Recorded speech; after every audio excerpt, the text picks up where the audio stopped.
Welcome back to my channel. This is Old New Dude with theories and tenfold of Game of Thrones and beyond. Yes, I'm back to the Jason Aldean hat.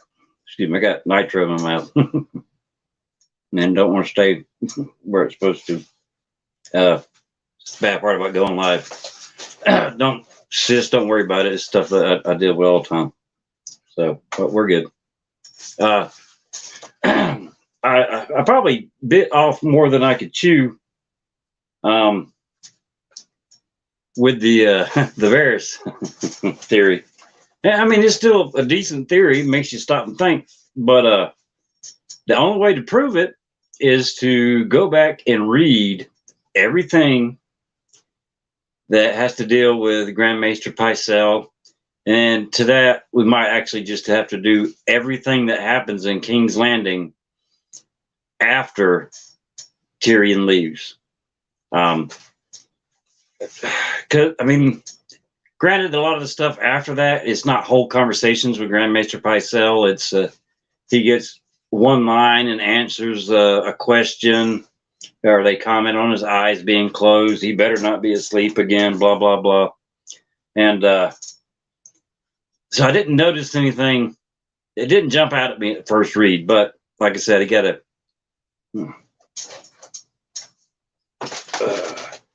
Sorry, wait for the nitro to kick in. Oh,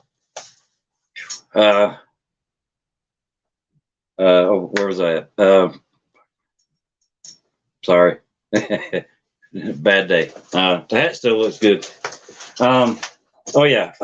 Instead of all whole conversations and all that kind of stuff, it's mainly him answering somebody's question, him making an opinion, and I got to go back and pros and cons to if this opinion helps or hurts the realm, or to get the realm in the position that Varys wants. So it's a whole lot more research. I mean, it's probably the most research I've ever done on Game of Thrones. But I'm not even finished. I mean, it's way too much to read. It's like reading a half a book all over again, kind of. So we're gonna have to. Which I mean, you tell me. I'll read the.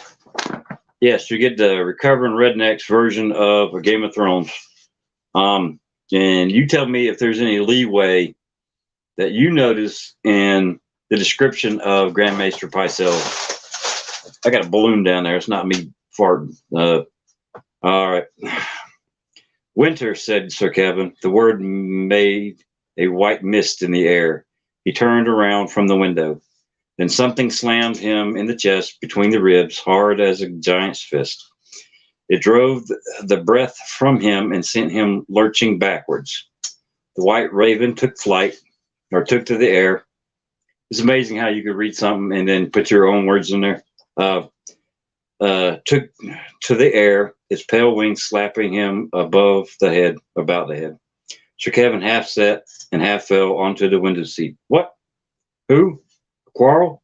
Was sunk almost to the fletchings in his chest. No, that was how my brother died.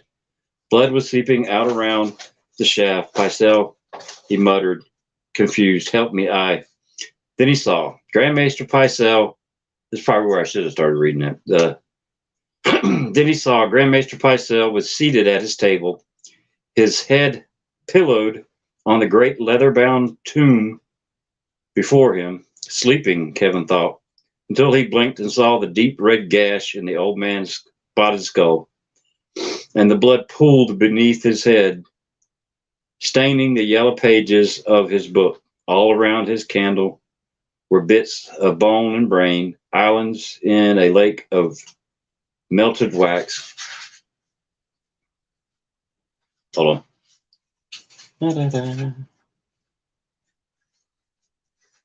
Damn it.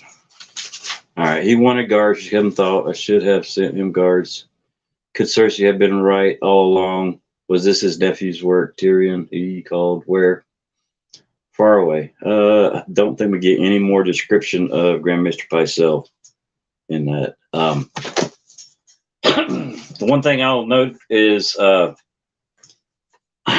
if the death happened recently, anytime we see death and blood and all that stuff in snow or that kind of cold, Um, we usually see like the word mist in the air is telling you it's cold enough to see your breath, but melted wax and blood on the table. There's no steam mentioned from it whatsoever. Don't know if that's a plus or a minus. That's one of those. It gives me enough reason to go back and read all them damn chapters just to find out if there's something there. And to let you know how my brain works, if something like that pops in my head, oh, that'd be cool. Is generally what I would think at begin with. Oh, that'd be cool if the writer did this. And of course, I think I'm the smartest person in the room, which I'm in a room by myself, so I'm correct on this. I'm like, well, what if he did? What if he did do this? What would they be? The little signs, the little tells here and there, where a word or a phrase or conversation can be taken differently. Did George R. R. Martin make a comment on this? If so, was the comment vague? I mean, my favorite, which I haven't heard anybody else come up with it, so that's why it's my favorite, is the if you're on board with Order of the Green Hand, and if you're on board with Mance Rayder being Sir Arthur Dayne, and Qhorin Halfhand being anyone, Lord Gerald Hightower, because somebody said they shot him in the hand, or it could be Sir Oswald Wynn, either one. But they're on the mind that Tormund is Sir Gerald Hightower, and that's where we differ. And that's why I always watch different people, from David Lightbringer to Kevin Pendragon to the Green Bard to Gray Area, Direwolf City. I mean, there's no telling what I'll look at. Joe Magician. I mean, I don't care. If you got an opinion on A Song of Ice and Fire, chances are Tony Teflon. I think I said that right. I want to hear your opinion. The Grease Goblins. I think it's this one, new one, which he's rocking pretty good. I think he's right there at, in a short period of time, got up to right at 1,000, getting ready to do his 1,000 viewer video. So if you haven't joined him and you're the one or two people that see this, go to the Grease Goblins. The Grease Goblins, yeah, and give him some support. Let him get to that 1,000 pretty quick. Me and my 55 subscribers, we got a long way to go, but that's not why I do it. So, but my thing is, and I didn't stop and think about it when I'm thinking of Tormund. Up until this one little theory popped in my head, I thought Tormund was Sir Gerald Hightower too. It made sense. White hair, squat. I mean, the descriptions of a bull. Then on a reread, and this is why I love doing the rereads physically instead of doing it with audiobooks. I like seeing the words on the page. My dumbass will sit there and try to do a British accent that I'm not going to attempt here as I read to make it more fun. But I don't read it when other people are around that way, of course. It looks weird to be sitting in line waiting to pick up my 7-year-old with the windows down and reading one of the books, especially if it gets to a pretty bad part. So yeah, I tend to pick and choose when I do that, but it does make it a whole lot more fun for me. But I got to Eddard 10, A Game of Thrones. In the dreams, his friends rode with him as they had in life. Poor Martin Cassel, Jory's father, faithful Theo Wool, Ethan Glover, who had been Brandon's squire, Sir Mark Risewell, soft of speech, gentle of heart, the Cragen man, Howland Reed, and then in the sentence all by itself, Lord Dustin on his great red stallion. And my dumbass was like, all right, if Sir Arthur Dayne would have killed Ned, if not for the actions, or if however it's worded, I can't remember, for Howland Reed, then in the memory, that would be the most important person in the memory, in my mind. So why wasn't Howland Reed last in the descriptions of the people that Ned's telling us was with him? And then Lord Dustin on his Great Red Stallion, that was almost the longest description of anybody with him, but it's something that's distinguishable. It was the finest horse, because I had to go back and read. It was the finest horse in Lady Dustin's father's group. It had a fiery red mane. So I'm in my mind, okay, that's a recognizable horse, especially when you're in the southern north, near Lady Dustin. Winterfell and down to the neck is what I would consider that horse being recognizable by someone eventually. So I'm like, okay, well, why did he name Lord Dustin last?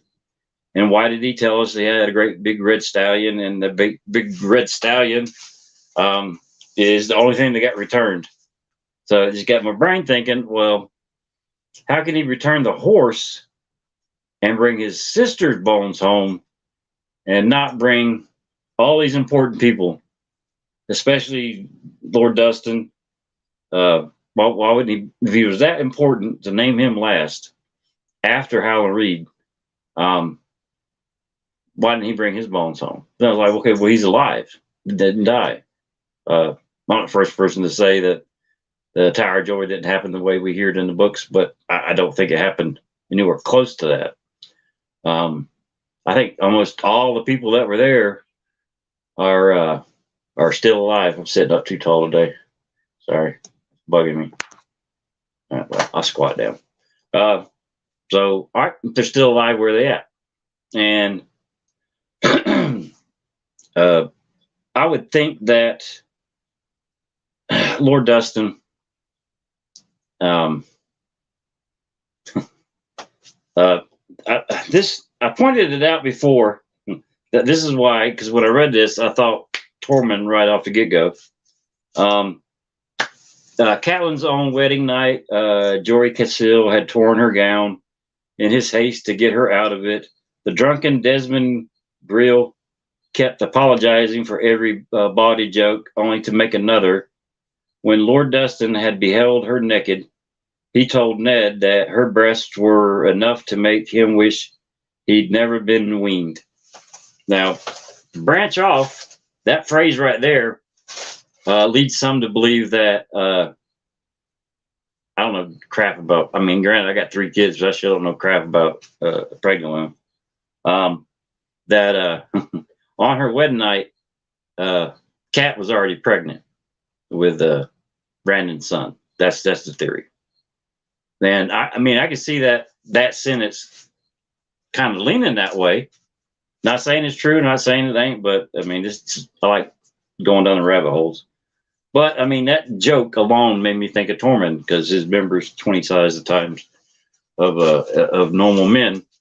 But I'm like, okay, well, if Lord Dustin is still alive, he can't be in the north because he'd be recognized. The same reason Ned had to give that horse back is because it would be recognized by somebody coming from her castle to Winterfell, her herself. I mean, he had to give it back before somebody recognized it, or somebody might have recognized it and he's like, oh, I better give this back. We don't know, because we're not in Ned's head when he's doing this.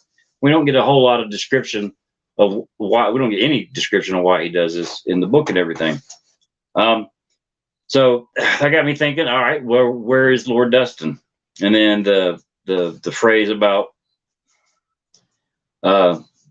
cat's breast, and I'm like, well, that sounds like Tormund.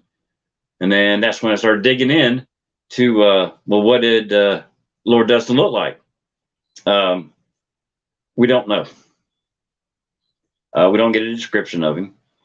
The only thing that would be that some say describes him is that he is named young Lord Dustin, and his father's named old Lord Dustin. And I've explained that before. I mean, the father could be ancient and still Lord of Barrowtown, or Barrow, whatever it is, Barrowtown.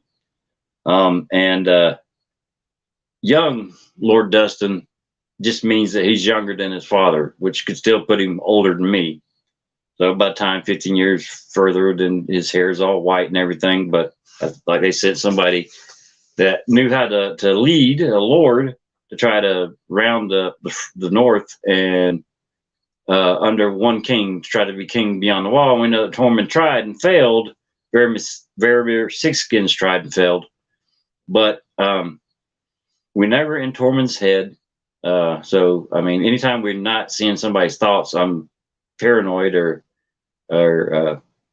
yeah, paranoid would be a good word.